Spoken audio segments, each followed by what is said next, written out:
Yay Networks. Hey everybody. What up, y'all? Welcome to This Is Life with Heather. And Cornelius, bro. Baby daddy. Hey, We had some what up, hard shawty? conversations on here. We have. And they were so good. The feedback we've gotten is phenomenal. Yeah. A lot of people are saying they feel less alone. Yeah. And that's good. We need to normalize growing Being human. Human and growing pains in marriage and relationships. Yes. Because people aren't doing that. They're showing the perfect photos online. Yeah. And honestly, like, that's tough. It's tough for people because they'll look at us and be like, oh my gosh, you're so perfect. And they don't realize like, hey, we weren't doing good. Yeah. You know what I mean? Yeah. I remember it was something I shared that was like, yeah, I'm so glad we made it because, you know, we were getting ready to sign divorce papers. And this girl commented and was like, there's no way. She's like, you guys are perfect. I'm thinking to myself like, it's like they don't even believe us when we tell them like, hey, no, you don't even know. Like we was almost we weren't doing good. We was almost on the scroll. You see that picture come up? It was like Cornelius and Heather getting a divorce. Like that was almost us. That was almost our picture and our story and our thing. And it was like it didn't happen. And it was crazy. We're riding and we're talking about our oldest son. I've just been having just so many memories with him. Like right now as he grows up, it's been so wonderful. But Heather looked at me and I'm driving and she was like, you know, man, aren't you glad like we made it? That's because some of the experiences I'm having with him right now, I don't know if I would have been able to have those with him right now. It would be different. You know? Like he would not have been in that 2-parent household, and he would not. Yeah. You know, even dating back, I wouldn't even be around. Yeah. Because of my depression and all that kind of stuff that was kind of leading me down another path. So it was like, man, like it's tough, but like we're glad that we kind of stuck through it. Yeah, we're seeing so much fruit on the other side. And I must say, so we had the episode Call Me On My Crap 1, 2, and Final. And there's a couple things I called you out on. One of the things was you getting upset when I bring hard conversations sometimes to you. And it's been about a month since we recorded. And oh my gosh, babe. Come on. I have to like give you a shout out. Hey. Like 180. Like when I say it has not, like you've done nothing but been encouraging and sweet and patient and kind. Like what? Like it was amazing. I'm so proud of you. Like, and then know like when you're going through something, like not that you're suppressing because I knew you were like tired yesterday, right? But nobody's feeling that. Is that okay? Yeah. You know what I mean? Yeah. And I'm like, what changed? Like, well, I don't. When you told me that, I was like, dang, I don't want nobody to be like, you know, I don't want kids to be walking around like, is dad okay? Is the house, is everybody okay? Like, that's like a horrible way to live. It's a horrible way to live. It's a horrible. Nobody want to live in that. I don't want to live in that. I'd be like, you better get your act together. I don't want to see you moping around. But I didn't realize it, and I think that's why it's so good to be able to have those conversations because you don't see your own blind spots. Don't. So you don't see it. And then when somebody else calls you out on it, you like, oh, snap, for real? Right. So like I wanted to make it more of my like obligation to just be like, or more my duty to just kind of be more present. And like, you know, like even like, you know, like Roman wasn't doing his homework the other day. And, you know, I mean, he was like, hey, you gotta come in here. You're not doing homework. And as soon as I turned the corner, like I could see his face like, Dad's about to get on to me. And I was smiling. I was like, what are you doing? And he was like, I'm not doing my homework. And I said, we're going to do our homework? He was like, yes, Daddy. And he started doing it. But even in that, like, I don't want him to be afraid of me. Right. You know what I mean? Yeah, like, no, I agree. Like, dang, I was bringing out. I'm bringing the energy down in the house. Like, I'm bringing down the vibes. Like, yo, I don't want to do that. And the vibes been so good. Like, it's just been amazing. I'm so proud of you. We sat on the couch Sunday. Yeah, and watched a movie. Me and Roman, we watched a movie together. Went to sleep, you know. And then me and Taylor, we sat down. We watched the movie together. And then she left me and went to sleep. She looked at me. She was like, Dad, I'm tired. I'm going to bed. And I was like, you the one who wanted to watch this. Like, no, I'm sitting here watching this by myself. But that was a peak of her day. That was a peak of her day, was watching a movie with you. That's what she said. That was the best part of my day, was watching a movie with Daddy. Yeah, she wanted to watch Encanto. I mean, I love Encanto. Yeah. I watched that movie over and over again. Right. And you probably kept watching it after she left. I did. After she left, I was like, I'm finishing this. Right. I mean, but it's just so cool to see. We talk about Bruno in our house. The growth that quick. Right. You know what I mean? But I think that's the beauty in having hard conversations when you're open to your spouse. I feel like we know each other best. Yeah. We're the adults in the house. So when one person speaks, like I'm learning to just shut up and listen. Like I want to hear what you have to say. Right. Because we in this together. You know what I mean? So yeah. Yeah. And I think it's funny too. We were having another conversation and you said something about marriage counseling. Whew, I did. And I was like, gasp. Gasp. I cannot believe you just said this. Yes. Do you want to share your minute to tell what you said? I can say it. Okay. I just said that I think marriage counseling is trash. Yeah. In a lot of cases. In some cases. Let me explain. Not in every case. Not in every case, but in my case, our case, in most people's cases. And now let me explain why. Okay. Now, I am a huge advocate for therapy. Right. I actually have a therapy session on Thursday with my therapist because she is a real MVP. She's amazing. I'm going to go to my therapist, right? But I found that when we went to a marriage counselor, we sat down and it was almost like pinning us against each other. It felt like, okay, let me call this man out because he needs to change and he needs to do this. The focus of marriage counseling in my eyes now is that the focus is if he would just change, I will be better. If he would get his stuff together, we would be happier in our house. So the focus becomes other-centered and not self-centered. And I feel like we need to dig inward to see true change. True introspection, yes. True. So what happened was when we went to marriage counseling, it feels like every time we left our session, we'd just be pissed off at each other. And then now when I leave my therapy session, I'm looking inward like, dang, like she challenged the crap out of me. Like I need to work on this. I need to work on that. Instead of being in a session where you hear, well, you need to be more affectionate. You need to do this, sir. You need to do that. And Heather, you need to do this. Like it's somebody else telling me versus me getting a revelation of why I need to change and what I need to work on. Yeah. So when I decided, when I realized, I don't feel like this is helpful, and I didn't see true change in our marriage until we did our individual work on ourselves. That's it. And then we come together. I know marriage counselors. One of my girlfriends, she's now divorced, but her therapist was like, "Oh yeah, you need to leave him. Like, he ain't never gonna change, girl." And there was no glaring issues at the time, no infidelity, no, nothing like that. You know what I mean? They just didn't she just didn't like him. You know what I mean? Mm-hmm. And so I feel like sometimes somebody can be more biased to one person over the other. And then you throw religion in there. You know what I mean? Oh, crap. Then it's just beating you on a stick. Like, you're bad, bad, bad. You're never going to be enough. You made a mistake. You're a screw up. You're this, you're that. But there's just something to me about therapy where I can go work on me. Yeah. And then I come back to us better. And I say this because we've both been in therapy together. But I feel like true change came when we started doing some intensives on our own and working on our own crap. Yeah. And then we came back together. Yeah. And it's crazy because I coach these guys. I do soul care coaching. And one of the common themes that I would hear with guys was I hate going to marital counseling. Yeah. And I'd be like, well, why? And they were like, because I always feel like it's picking on me. Because they were like, it is my wife who's talking and I can interrupt her. Well, then as soon as I start talking, she interrupts me. And it's like, they're like, well, it's not, it is a tit for tat. It is what is he doing or what is he not doing or what is this and what is that? And then the guy gets to a point where he's like, well, I don't even want to go to my pastor because I don't want to sit down with my pastor because it feels like my pastor is, every time he hears something, he's like, well, you the man. You need to set the standard. You need to set the course. And the dude is like, I know all of this. Yeah. What I'm frustrated about is the fact that I know all of this, but you're not allowing you're not hearing me.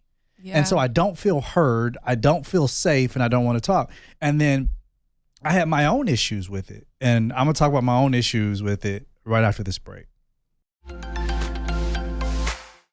This episode is sponsored by BetterHelp. Give online therapy a try at betterhelp.com/Lindsay's and get on your way to being your best self. I love my therapist. Can we talk about that? Can we talk about it? You guys, BetterHelp has the most amazing therapist. Right. I remember a season where I was going through some things in my marriage, and instead of running to marriage counseling and to blame you, I instead started to work on my own self. Good. And then I started seeing some massive changes in my life. And this is why we love BetterHelp. They have online virtual therapists that are available to us. You can get matched with somebody within 48 hours. You don't have to get in your car and drive anywhere. You can do it from the comfort of your own home. They even have financial aid, which is amazing. Right. I mean, if you're thinking about, starting therapy, you need to give BetterHelp a try. Yeah. They have, we've known about them for years. We've worked with them for years. And no matter what you're going through, if you're going through sleep problems, if you're going through family issues, no matter what it is, BetterHelp has always been the go-to option to be able to help all the people that we know. Yeah. But it's entirely online, designed to be convenient, flexible, and suited to your schedule. Just fill out a brief questionnaire to get matched with a licensed therapist and switch therapists anytime for no additional charge. Let therapy be your map with BetterHelp. Visit betterhelp.com/Lindsay's today to get 10% off your first month. That's BetterHelp, HELP.com/Lindsay's, LINDSEYS. So we're back. And we're talking about marital counseling. And so I had an issue too. Wow. Yeah, I had an issue, big one. Mine was very similar to a lot of the guys that I coach, and that was that I kept asking our therapist the question. So when will it be that I won't be the problem and you're going to actually do something, you're going to actually talk to Heather? That was my thing. Yeah, because Heather was perfect at the time, but she wasn't. I was like, so when is it going to be Heather's? It was like, well, Cornelius, you need to work on this, and you need to read this. You're the man of you need God, to deal with your father problems, and it's like, I know all this, Heifer. I know everything I got to deal with. I know what I got to deal with. Doggone it! Did you just call the therapist a heifer? I did. I called her a heifer. I called a lot more than that, but it was a lot of stuff that I knew I had to deal with. But I'm like, so somebody help me deal with it. But why is it only me who's having to deal with? That's how I felt. Whether that was truth or whether it wasn't, it always felt like we left with me feeling like I have more work to do because I already felt like I wasn't enough. Yeah. I felt like I couldn't really be honest. Yeah. Because me trying to be honest was not helpful. Yeah. So it felt like it was just a losing battle. Yeah. No, that's fair. And I think the danger was I was sitting there listening to it, being justified. But I had my own inward issues that I was not willing to work on. And one of my issues was control. And that was long before you. I struggled with control. I always had to be in control. And I think it dates back to even I think it was rooted in me the first 6 months of my life. Mm-hmm. I was in a foster agency and she kept me swaddled in a dark room and I screamed all day long, she said, in the dark by myself. And so I had 3 meals a day, breakfast, lunch, and dinner, just 3 bottles as a baby. And I was not active, played with, assured. So I think back then it was being planted. I'm in survival mode. Mm-hmm. I got to take care of me because I don't know when my next meal going to come. And I think that got planted in me. And so now I'm dealing with the curse of Eve where my desire is to rule over my husband. Mm-hmm. My desire is to control my husband. So now I'm leading with that in my marriage. And now I'm frustrated that my marriage isn't working. And I keep telling my husband, he needs to just change. He needs to just change. But I refuse to change my control. Mm. I'm choosing to live in this place. And I feel like the control is not as blaring as some other issues. You know what I mean? Right. And so it might get glossed over. Right. But like, no, I had to start dealing with, and I feel like when I started to deal with my control issues, my marriage got better.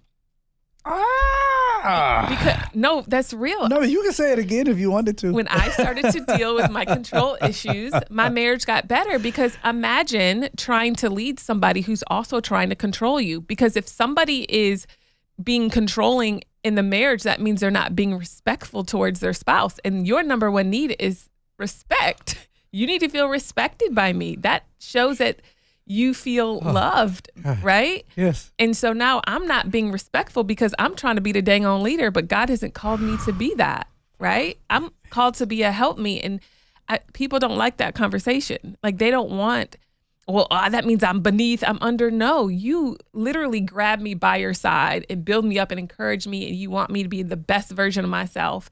And I'm not no doormat or nothing like that. But because I did not deal with those first 6 months of my life, I brought that into my marriage, was controlling, and then looking at you like, you need to do this, you need to do that, suffocating our marriage and not letting you have a chance to thrive and be who God has called you to be, because I'm trying to be Eve. And I got the fruit in my hand trying to stuff it in your mouth, talk about eat this, do this. We need to do that. We need to do that. And I'm up here trying to lead, but I'm out of order. Oh my God. Wow. It's real though. No, it's real. It's real, and it's documented. And it's documented. It's documented. And my marriage started to change when I stopped being a control freak. And then I started to respect, which opened me up to be okay with submission, because you can't try to submit to somebody that you're controlling. You see what I'm saying? So I'm out of order, and I'm going to a marriage counselor talking about fix my husband. He need to be more. You became more affectionate, more loving, more everything when I stopped trying to be the leader and be the head. I wanted to at that point. Yeah, you wanted to. You can't. Yeah, I at this point, I want to be. Yeah. But back then, it was like you can almost feel the sense of resistance. Yeah, and you used to say it is very difficult to lead you. Yeah, I said all the time. I used to be like, you're so crazy, I'm so submitted. And I would like tell everybody, I'm submitted, I'm a submitted wife. How dare he? Am I not submissive to you? I'm being bat crazy, right? Yeah. But deep down, I couldn't submit because I was afraid. I was afraid to submit because if I let go, then my needs might not be met. Yep. And I got to protect me, and I could get hurt. Yeah. And I got to look out for me, because ain't nobody going to look out for me like me. So let me ask you this, because that is a very real concern. Yeah. For not just men, but for also women. Yeah. So now, how do you deal with that? Because, there's still a part of you that still wants to protect you, and that can still, like, that fear still tries to grip you, or that dread almost, this could be like, but what is that for you? How do you deal with that now? Well, I like to do thought records. And so when I feel the thought come in that says, oh, he doesn't have your back, I speak back to that. I'm like, actually, no, my husband does have my back. But a lot of people, I feel like, don't give their husband a chance to have their back. Like I had to step back and be like, wait, my husband loves me and would do anything for me, but I couldn't see it before. Even though you were doing it, you were trying so hard to show me all the time that you love me, you do anything for me. But because I was trying to lead, and then I also had my own discontentment issues, it didn't matter what you did, because nothing was ever good enough for me. And I had to deal with my own inward crap and say, you can't, number one, you're not my God, but you can't fulfill these wounds that are inside of me. I have to work on my own crap. I have to work on my own stuff. I have to work on my own therapy. I got to work on me. And when I start working on me, then when the thought comes in that says you don't have my back, I speak back to it. I'm like, actually, no, Satan, I rebuke you in the name of Jesus. My husband loves me. He has my back. He's an honorable man. He would never do anything that would hurt my family.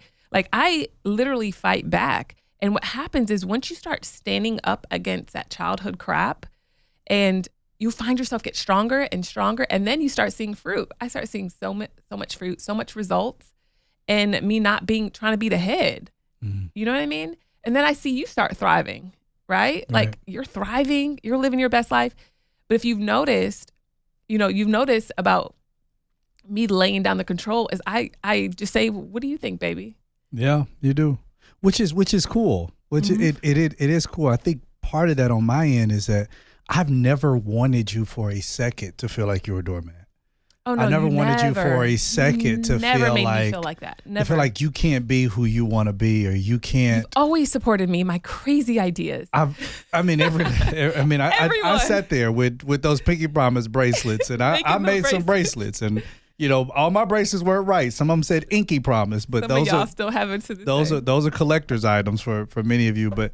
It was like, through all of it, it was just like, well, if that's what you want, let's do it. You're the most supportive husband. And I was like, when it was like, okay, you're like, well, I feel like God's calling me to preach. And I was like, okay, here's the microphone. And you were like, well, I don't know how to do it. I was like, heck, I don't either. We're going to both learn together. We'll figure it out. But that was always my desire. And I think now we hit this stage now in marriage where it's like, okay, I feel like she's chilling out. Because I think one thing I used to always be like, I'd be like, yo, just chill. Just chill out. But he was really speaking to my 6-month-old me. It's like you weren't speaking to my now 40-year-old me. You were speaking to my 6-month. And how do you tell a 6-month-old to chill out? Yeah. It's not going to chill. It's going to be led by its flesh and emotions. And I had to go back to that little inner me, that little me, and speak to that little girl. Like, you're safe. It's okay. God provides for you. He takes care of you. And some of us need to go back and speak to that little you that was abused, that was abandoned, that was rejected, and say, you're enough. You're called. You're special.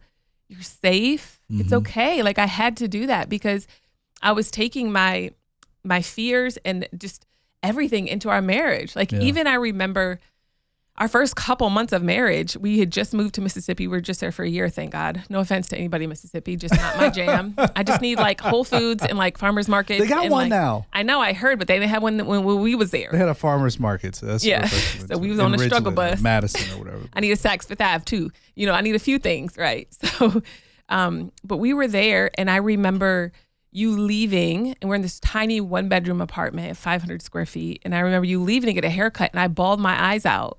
Because I was like, what if something happens at the barbershop? What if somebody comes in with a gun? And I was like crying, and you were like, what? Like, what is happening? I remember those times. What is happening? And then he would be like, well, I'm going to go here. And I would just melt down. And it's just like, I had to trace that back.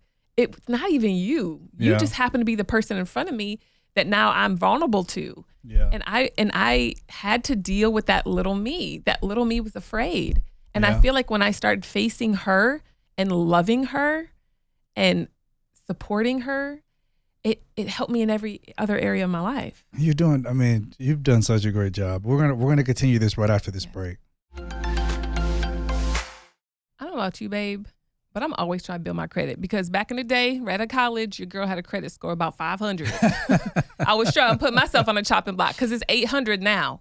But at the time, I was looking for credit cards that could help me build in like a safe way. And this is why I love Chime. Yeah. You guys, it is a secured Chime Builder Visa credit card, and it's a better way to build your credit, you guys. As in, you can build your credit score safely with everyday purchases and on-time payments. That's how I built my credit back then. And that's why I'm at an 800 score now because it's slow and steady. But at the time, I had to pay annual fees and all this stuff. But there's no annual fee, interest, or credit check to even get started. Isn't that amazing? I think the fact that there's no interest is huge because my interest used to be like 26%. And your girl was on that struggle bus.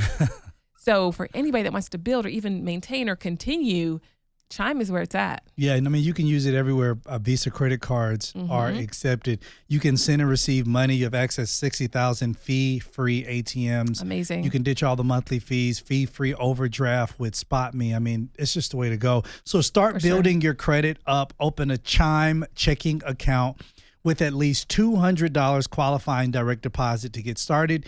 Get started at chime.com/LWTL. That's chime.com/LWTL. The Chime Credit Builder Visa Credit Card is issued by Stride Bank, N.A. member FDIC. Chime checking account and $200 qualifying direct deposit required to apply. Out-of-network ATM withdrawal fees may apply. On-time payment history may have a positive impact on your credit score. Late payment may negatively impact your credit score. Results may vary.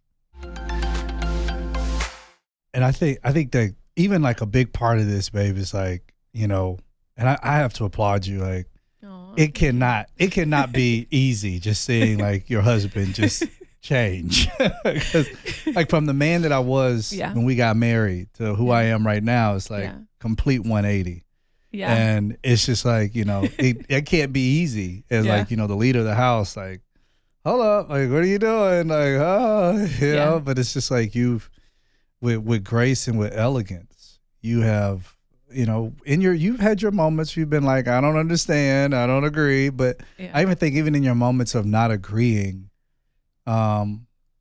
it's been you've been able to disagree without being demeaning or derogatory.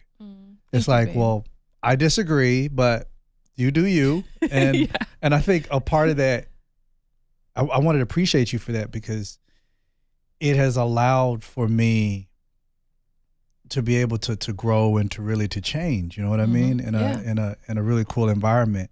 And then to just see like the woman that you have become. Like from the woman that I married, like you are not the same woman I married. Not at all. This is not the same marriage we had in the beginning. Like none of it, Nothing. We so lit now. I know, but just to kind of see like your whole progression, to see like who, like this woman that you're becoming, and you embracing who you are, and you shedding like those outside layers. I remember the first time you cried. I walked in the bedroom. It wasn't the first time you cried, but one of the times you cried, and I remember you bawling your eyes out. And I walked in. I was like, "What the heck is wrong with you?" And you were like, "I slept in today. I didn't wake up to pray." And I was like, my eyes out. "What the heck is wrong with you?" And you bawled my eyes out. You was like, "I didn't wake up to pray, and I know that God was waiting for me." I was dead serious. And I was like, I was dead serious. I looked at. I was like, Heather. He's not looking for a schedule. It's okay. I remember having that conversation, but then like you being so hard on yourself. It was so hard. And I just feel like, although I can see times where you're hard on yourself now and stuff like that, I this morning, I was hard on myself this morning. Yeah, but I feel like those times are happening, fewer and fewer and fewer. Yeah. And I'm just like, man, I'm proud. And then, just the crap that I've had to just work on. It's like, because you wanted to control, and then your control, like I wanted to rebel. Of course you did. If you're being suffocated or controlled by somebody, you're going to feel, I got to get out of here. I need to rebel. I need to do my own thing. I'm looking for my own identity because my identity's trying to be wrapped up in her. Like, no, like that's real. And I feel like that's why men and women, because some men can be controlling too. But for my ladies out there, if you're trying to control your spouse, he'll never be who God has called him to be. Yeah, under your control. I mean, it's the same way for the fellas. Like if you're trying to control your wife, that's not. I just don't feel like that's the way. Like my wife is still a person. She still has her own ideas. She says her own mind. She still thinks a certain way. And for me to be like, no, you just need to be this way. That's wild. Like I know pastors who are like, you're the first lady. You need to do this. And it's like, no, she doesn't. Right. Like she can be whoever she wants to be. She may not even like going to church. Like don't make that woman don't make that woman sit on the front row in that ugly dress, like with a hat on. Like your wife is 29 years old. Why she wearing St. John's? Like, come on, that's ugly. Somebody sent a message. You're like, wow, you got your shoulder out on YouTube. It's distracting as a first lady. Also me. What? You know what I mean? Like if your struggle is this shoulder, then you need to get off YouTube and like go deal with that lust that's inside of you that came before me. Like who cares? How often do we do this? Blame everybody else for our triggers. Yep. We blame everybody else for the areas we're not willing to deal with and work on the inside of us. Yeah. And when we can step back and be honest with ourselves and say, my issue is not my spouse, it's not my kids, it's me. Yep. It's the person in the mirror. And until I deal with the crap that I see in the mirror, I can't blame everybody else for why I'm not happy. I'm blaming everybody else. Well, if he would just do this and if he would just do that, then I would be happy. Or maybe if you stop nagging and controlling and being so critical, then maybe he will do it naturally without you saying anything. That's why the Bible says, win him over with your quiet and gentle spirit. That's powerful, right? Jesus. But we don't want to hear that because it's always everybody else. Yeah. But when will you stop? And the thing is, I feel like we're experts on everybody's life except our own. Except our own. Like, no, I'm an expert on my own life. and you're the expert on yours. Right. And I trust that you're the expert on your life. And I know you answer to God. So I'm going to mind my business. I'm going to do what I do. And I'm going to lay down the performance. And that's the big thing. And I know so many husbands right now who are praying for their wife to get that revelation. Like, it's almost like daily. I spoke to a husband earlier today, and it's almost like I talk to him daily, telling him, please hold on. It gets better. I was like, please hold on. Please hold on. Yeah. And he's one thing he said to me, he said, I've gotten to the point of just accepting that this is how it's always going to be, and I'm never going to be happy. And I was like, bro, please, like, you know, I've been there.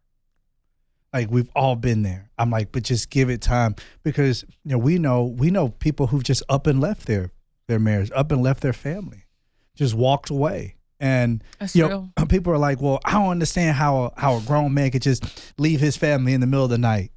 I do.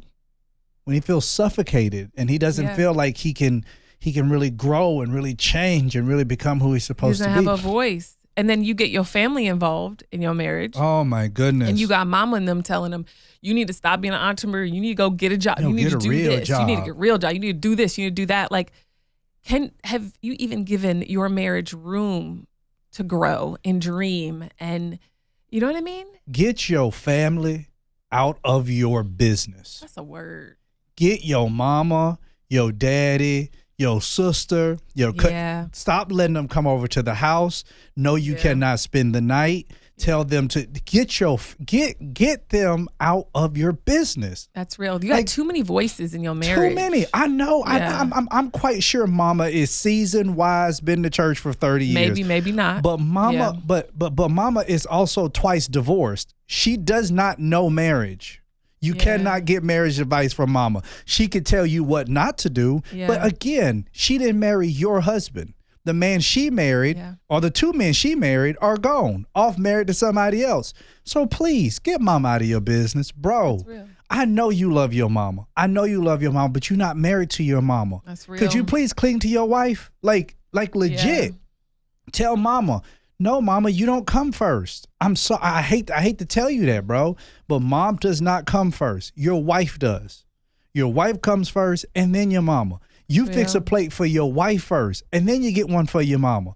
I know mama helped to raise you. I know she was there for you, and I know she's trying to manipulate you to keep you because you were always been her baby boy, and now she's trying to be emotionally, manipulative. It is just triangulation all over again. She is trying to keep you because you've been her anchor and her rock. Bruh, tell mama, I'm married now. And you need to cling to your wife, and you're gonna just throw our family away. Mama, I cannot be manipulated anymore. Get your family out your business. Well, mama needs to heal. Get your daddy out your business. Mama needs to heal, and I feel like there's some parents that are 60 and 70, they're boomers, and the boomers didn't face or deal with their emotions. No, they didn't. The boomers were told to sit there, shut up by their parents, and to not feel, and to just put it on a show, a performance.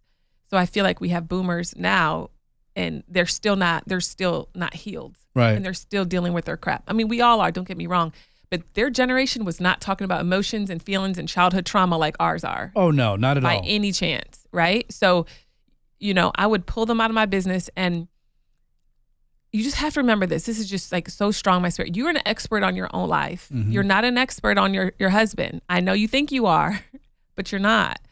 And until you step back and say, what part am I playing in the destruction to my marriage? How can I change? Because I walked around with this perfectionist mindset, like I was so perfect. And a perfectionist does not think that they did anything wrong. Right. A perfectionist thinks that it's everybody else. But constantly projecting on everybody else and playing the victim is never going to make you grow. Right. You're never going to change. And you're not going to have the marriage that you dream of. Right. The goal is for happiness, a beautiful marriage, a happy marriage that everybody wants to come home to. Right.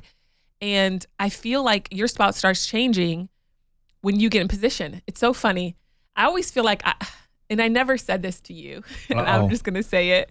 I always felt like I was always the one having to plan our out-of-state trips or bring them up. Like it was always me planning it. And let's just keep it real. Nobody wants to go on vacation with a control freak. They just don't. period. So of course he's not going to plan a trip because now we're going out of the country, out of the state, and I'm being controlled.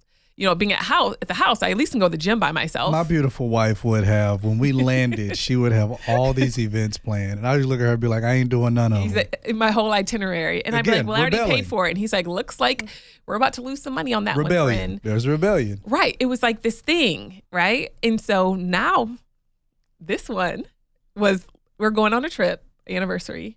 We can't go too far on this trip because we have other trips planned around it. But you were like planning it. And looking up hotels and everything and initiating it. And I just sat there and I was like, this is so funny. Like, I don't have to lead and everything. And it's amazing because it's like, how much emotional, mental energy have I been putting out there trying to take on a position that God never called me to have? And like, now I can step back and I can live the soft life that everybody talk about. Like, that's the soft life. Like, you narrowed down the top 3 hotels for us to stay at. And you said, hey, look at these top 3. This is what I found. This is where we're going to go. And I mean, I looked them up and we booked from there. Yeah. But just like the fact that you took the initiative, and that's just one area of so many. Like, I'm watching you take the lead in every way because I finally got out the way. Praise the Lord. So you could actually do that. But not only that, it builds confidence in you to be who God has called you to do when I'm reverting to you. Like, baby, what do you think? Right. What do you think we should do? And I always say you're a great leader. So like whatever you do, I'm sure it's going to be great. Even if it's not perfect, right? Because we're all going to fall. We're all going to screw up, right? It's funny. The other day we went to Restoration Hardware Outlet. I had great plans because I wanted to go to the one in Long Beach, but it was so far away. And so we're trying to decide which one to go to. And I was like, well, you're the leader. I mean, what do you think, baby? It's fine, right? So we went there and everything was super overpriced. And it was like, no way. We should have went to the real one. We should have went, right. The real one was actually cheaper than the outlet, which was so weird. But when we left there, I did not get my, nightstands as planned, but it sparked an idea to Google Restoration Hardware like dressers, nightstands. And I found some. The first thing that popped up, all these people are like, this is exactly like Restoration's Hardware's. And it's more than half the price. And they were just raving. They're like, it's so tall, which is perfect because our bed is Restoration Hardware. Our bed is tall, yeah. But so it's like we went there.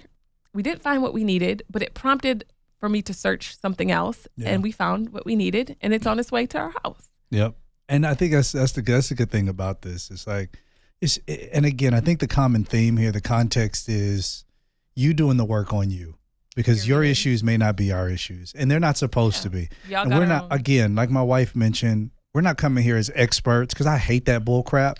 Like, I'm a relationship specialist. Like, that's a bunch of bull crap. Like, nobody's a specialist on relationships because you would have to be in a bunch of them to really understand it. You have to do case studies to really understand it. You may have an understanding of people, but we have our own bullcrap, you know what I'm talking about? Real. And we have our own stuff. And the thing you have to remember about therapists and stuff is that therapists are people too. They're human.